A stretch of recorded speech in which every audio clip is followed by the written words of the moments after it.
सरदारी जानशीनी की है। तो हारिस बिन नौमान फहरी को जब यकीन नहीं हुआ तो कुरान में आयत मौजूद है, उसने अजाब तलब किया। गदीर पढ़ रहा हूं यार, क्या समझ को समझे।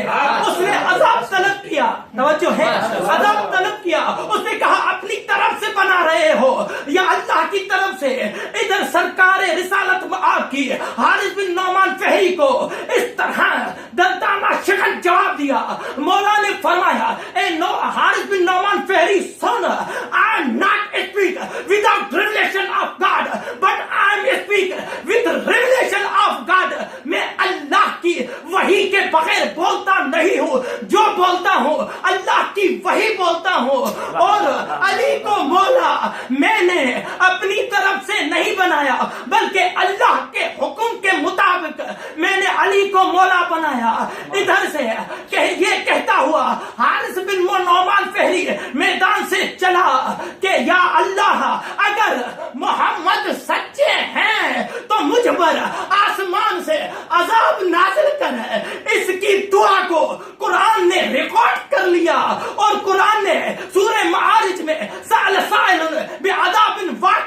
कि किसी साइल ने जब खुद अजाब तलब किया तो इधर इसकी जबान से अजाब निकला, इधर आसमान से पत्थर आया, दिमाग में लगा, जिस्म को चीरता हुआ निकल गया। पहला मुनकिरे विलायत मौके पे हलाक हुआ।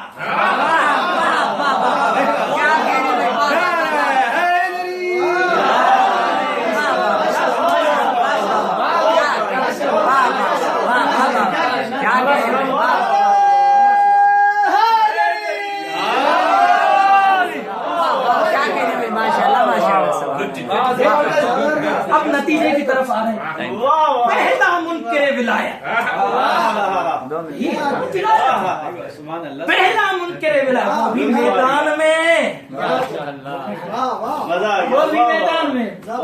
अब जब रसूलुल्लाह ने कहा मन कुंत मौला, कि जिसका मैं मौला उसका अली मौला, ये फरमाना था। उधर से आयत नाज़िल हुई, तीसरी आयत पूरी हुई, अल यौम अकमलतु लकुम व दीनकुम व अतममतु अलैकुम निअमती व रज़ीतु लकुम इस्लाम दीना। इसका तर्जुमा करने की जरूरत नहीं, आप पढ़े लिखे